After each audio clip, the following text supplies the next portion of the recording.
Hello friends, இன்னைக்கு morning ரொம்ப சிம்பிளான பிரேக்ஃபாஸ்ட் தான். சேமியா உப்புமா தான் செய்ய போகிறேன். கொஞ்சமாக எண்ணெய் ஊற்றிட்டு கடுகு உளுந்தம்பருப்பு போட்டு நல்லா தாளித்ததுக்கப்புறம் கருவேப்பிலை கொஞ்சம் போட்டுக்கலாம். கருவேப்பிலை கொஞ்சம் காஞ்சோன்னே பச்சை மிளகாய் போட்டு வெங்காயம் போட்டு நல்லா வதக்கிக்கலாம்.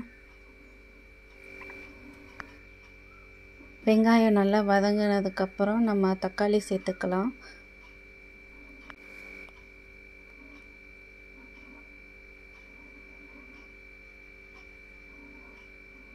தக்காளி நல்லா மசிய வர வரைக்கும் நல்லா வதக்கிக்கலாம். உப்பு போட்டுக்கலாம், மஞ்சத்தூள் போட்டுக்கலாம். போட்டு நல்லா வதக்கிக்கோங்க பச்சை வாசனை போகிற வரைக்கும்.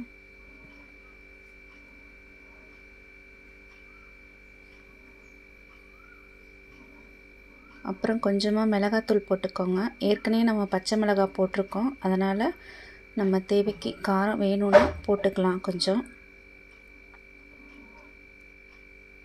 எல்லாம் நல்லா வதங்கி வந்தோன்னே நம்ம எவ்வளோ சேமியா வச்சுருக்கோமோ அதுக்கு ஏற்ற மாதிரி மெஷர்மெண்ட் பண்ணி நம்ம தண்ணி ஆட் பண்ணிவிட்டு தண்ணி நல்லா கொதிஞ்சு வரும்போது நம்ம சேமியாவை போட்டுடலாம். தண்ணி நல்லா கொதிஞ்சு வந்துச்சு. இப்போ நம்ம சேமியாவை போட்டுக்கலாம்.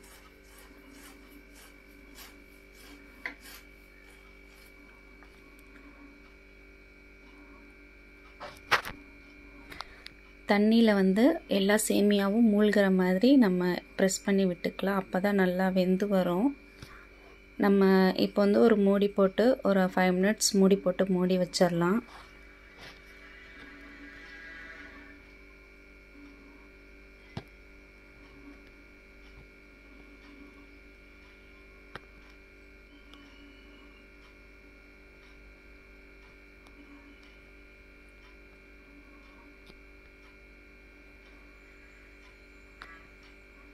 இன்னும் கொஞ்சம் தண்ணி இருக்குது. தண்ணி சுண்டுற வரைக்கும் கொஞ்சம் லோ ஃப்ளேமில் வைக்கலாம்.